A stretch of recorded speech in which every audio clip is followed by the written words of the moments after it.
In a quiet village nestled deep in the heart of Africa, there lived a cook named Kato.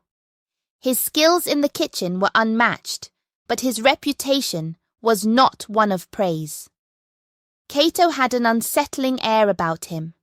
His eyes gleamed with a strange intensity whenever he prepared a meal, and whispers spread across the village that he practiced dark magic. Kato worked for the wealthy Mwamba family, one of the most respected families in the region. They had hired him because of his culinary skills, which no one could deny. His dishes were always exquisite, the flavors rich and layered, but there was something sinister hidden within the beauty of his food. Though the food looked and tasted delicious, everyone who ate from his table felt uneasy. It began with small things. The family members would fall into deep, dreamless sleep after eating Kato's meals, waking up exhausted as if their energy had been drained. Then, there were strange sounds at night, dishes clattering on their own, and the low, eerie hum of chanting coming from the kitchen when no one was supposed to be there. One evening, the youngest son, Masika, grew brave enough to ask Kato how he made the food taste so good. Kato smiled, but it was a smile that did not reach his eyes. "It's the spices," he said softly. "Special spices from faraway lands." But Masika wasn't convinced. He had heard strange stories from the servants about Kato's past. That he had once been a sorcerer in a distant kingdom, banished for using his powers to manipulate minds through the food he cooked. The family soon became terrified of Kato's meals. They couldn't refuse to eat, for Kato's presence was imposing, and his dark glare suggested that he knew more about them than he should. So they continued to eat, afraid of what might happen if they didn't.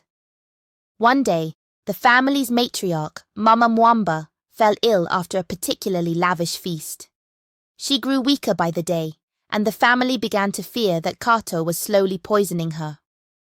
But when the village doctor came to examine her, he found no trace of poison in her system. Instead, he spoke of a curse that could only be lifted by confronting the one who cast it. Fearing for his mother's life, Masika decided to take matters into his own hands. Late one night, when the house was asleep, he sneaked into the kitchen to confront Kato. But instead of finding the cook asleep in his quarters, Masika found him chanting over a bubbling pot, stirring in herbs and whispering dark words into the steam that rose from the brew. Masika gasped, and Kato turned to face him. "Ah, young Masika," Kato said with a grin. "You've come to see the real secret behind my cooking, haven't you?"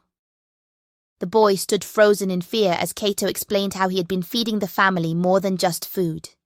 Each dish carried with it a spell, designed to keep them weak and dependent on him. "I control them through what they eat," Kato said. "Their strength, their will, it all belongs to me." But Masika was quick thinking. He grabbed a nearby jar of salt and threw it into the bubbling pot, disrupting Kato's spell. The room shook, and the walls seemed to tremble with unseen power. Kato screamed in rage as his dark magic was broken, and with a final furious cry, he vanished into thin air, leaving nothing behind but the echo of his curse.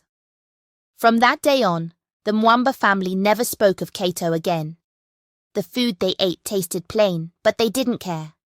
They had their freedom back, and the haunting presence of the evil cook was gone forever.